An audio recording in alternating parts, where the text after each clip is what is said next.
Le Grand Matin Sud Radio, 7h-10h, Frédéric Brindel. 7h37, c'est à la une. Un gros point sur un événement de l'actualité. Bien sûr, ce matin, nous revenons sur Mayotte. François Bayrou a atterri, accompagné de 5 de ses ministres. Le Premier ministre promet d'annoncer des mesures concrètes 15 jours après les ravages du cyclone Chido. Le nom du programme a déjà été annoncé. Alors, ça fait très marketing, bien sûr. Ça s'appelle Mayotte debout. 15 jours après le passage du cyclone, Mayotte est toujours en urgence humanitaire. Faisons un point tout de suite sur place avec notre invité, Chadi Amin, qui est directeur en charge des opérations à Mayotte pour l'ONG Acted. Bonjour Chadi Amin. Bonjour. Je prononce bien votre nom déjà, hein ? Oui, tout à fait. Bon, très bien. Bon, une première question, parce que c'est vrai qu'on est un petit peu surpris de votre présence. Comment s'est décidée votre intervention ? C'est rare une ONG en action sur le sol français, non ?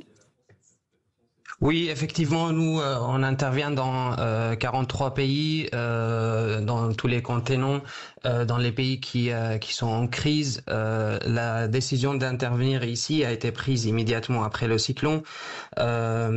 C'était principalement à cause du degré de dégâts que le cyclone a causé ici.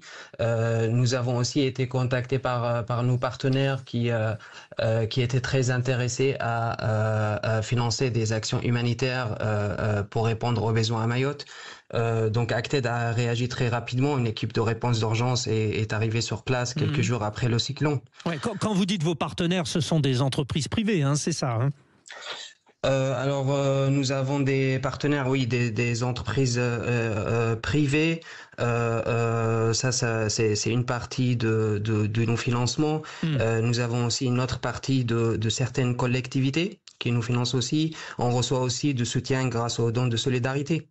Oui, d'accord. Donc en fait, on est bien d'accord, le gouvernement français finalement a acté la présence d'Acted, pardonnez-moi le petit jeu de mots, mais en tout cas, il y avait une urgence et une obligation d'ailleurs à votre présence, ce qui pose d'ailleurs beaucoup de questions, mais nous allons y revenir. Alors Frédéric de Saint-Cernin, votre président d'Acted, a donné hier une interview dans le JDD. Il souligne que la France n'est pas habituée à faire face à des urgences liées aux désastres climatiques d'une telle ampleur. Ça s'est vérifié encore. La France n'a pas réagi comme on doit réagir a priori habituellement ? Alors là, quand on voit la situation aujourd'hui, comme vous l'avez bien souligné, 15 jours après le cyclone, il y a encore énormément de besoins. Et là, je parle pas de la réhabilitation ou la reconstruction, je parle vraiment des besoins très essentiels au niveau des infrastructures essentielles endommagées. Si on parle de réseau d'eau potable, l'accès à l'eau potable est très limité. Aujourd'hui, à plus de 15 jours de cyclone, l'accès à l'électricité, au niveau de l'électricité, aujourd'hui, moins de la moitié de la population avait retrouvé l'électricité. Le rétablissement complet pourrait encore prendre plusieurs semaines selon les autorités. La télécommunication, les réseaux sont partiellement rétablis avec environ 50% de couverture, mais certaines communes, notamment au nord et même au sud de la Grande Terre, restent sans réseau de tout aujourd'hui. Et là, si on parle des besoins très essentiels pour rester vivant, là je parle de la nourriture et de l'eau potable. Et les besoins sont encore très très forts. Il y a eu une forte perturbation dans l'approvisionnement. La chaîne d'approvisionnement a été vraiment sérieusement perturbée par les dégâts sur les ports et les routes. Pendant les 10 premiers jours, les supermarchés étaient en pénurie totale de nourriture et d'eau potable, ce qui a particulièrement touché les communes du sud de la Grande Terre. En fait, ce qu'on perçoit dans vos propos, Chadi Amin, je vous le rappelle, vous êtes directeur en charge des opérations à Mayotte pour l'ONG Acted, c'est que finalement le temps de l'humanitaire va durer plusieurs mois et on ne parle pas encore de reconstruction. C'est ça qu'il faut avoir en tête. C'est exactement ça. En fait, là, on parle vraiment des besoins très très essentiels, nourriture, eau potable, la rentrée scolaire. C'est une priorité pour toutes les familles. La question qui revient le plus souvent chez les habitants, c'est quand est-ce que les enfants pourront retourner à l'école. Aujourd'hui, l'état des écoles, certaines écoles ont été gravement endommagées par le cyclone. D'autres sont occupées par des familles qui ont perdu leur logement. Les enseignants eux-mêmes sont touchés. Certains ont quitté l'île, d'autres ont perdu leur propre maison. Donc il y a beaucoup à faire pour la rentrée scolaire qui est annoncée vers mi-janvier. Bon, vous nous avez rappelé vos premières actions, mais vous pouvez nous donner des exemples de vos premiers engagements sur place? Il y a l'histoire de cantines notamment mise en place.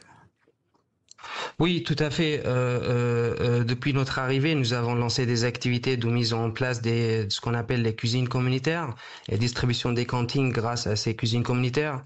Bon, c'est une cuisine communautaire, c'est simple. On fournit aux habitants des matières premières comme du riz, des pâtes, de l'huile, de la sauce tomate, du sucre, etc., de la farine, du thon, de l'eau potable, du lait en poudre, et on leur donne aussi des outils nécessaires pour cuisiner, des marmites et d'autres outils pour cuisiner. Ensuite, c'est les communautés mêmes qui organisent et préparent des repas pour tout le monde. Aujourd'hui, nos cuisines communautaires produisent environ 2500 cantines par jour. Et on prévoit de monter encore plus de cuisines communautaires dans les jours à venir. Et justement, ce que mangent les gens, ce sont des produits qui ont été apportés depuis l'île de la Réunion. C'était l'idée un petit peu, c'est ce qu'on avait cru comprendre avec les moyens français donc qui partaient de l'île de la Réunion et qui acheminaient ces mets pour manger. Oui, aujourd'hui c'est effectivement le pont aérien qui fournit la nourriture ici et les autres besoins essentiels. Donc effectivement le pont aérien entre l'île de la Réunion et Mayotte qui fournit au supermarché 1200 la nourriture et l'eau potable. 1200 km, hein, c'est pas très très il y a en plus Madagascar entre. Bon, autre urgence, cher Chadi Amine, c'est la mise à l'abri des populations. Vous leur fournissez des tentes finalement, c'est ça ? Oui, en fait, il y a des milliers de personnes sans abri aujourd'hui. Les habitations précaires, notamment les habitations qui sont en planches de bois, en tôle, ont été particulièrement touchées. Des quartiers entiers, comme par exemple celui de Kaweni, où il y a environ 20 000 habitants dans des logements en tôle, qui ont été complètement détruits a laissé des milliers de personnes sans abri. Nous avons un avion cargo, Acted, nous avons un avion cargo qui est attendu dans les prochaines heures, qui transporte des tentes scolaires, des tentes familiales et des bâches. Qui vont survivre à fournir des abris temporaires aux familles touchées. Bon, c'est très intéressant de voir finalement que le gouvernement français fait appel aussi à des ONG, des organisations non gouvernementales, en l'occurrence la vôtre, Acted. Cher Chadi Amine, vous êtes sur place, vous êtes directeur en charge des opérations donc à Mayotte. Merci de nous avoir éclairés. Nous revenons bien sûr tout au long de la matinée sur Sud Radio, sur Mayotte, parce qu'il y a cette visite du Premier ministre avec 5 de ses ministres. Bon, beaucoup de réflexions évidemment. Vous n'hésitez pas à nous donner votre opinion au 0826 300 300. Il est 7h46. C'est votre rendez-vous avec le directeur de l'information de l'IFOP, Frédéric Dabi, qui, avec Maxime Liedo, vous ont enregistré un thème alors très intéressant. Ce que pensent les Français, ça, c'est le nom de la chronique. Et le thème, le climat. Qu'est-ce que les Français finalement se disent sur ce fameux climat? Messieurs, c'est à vous.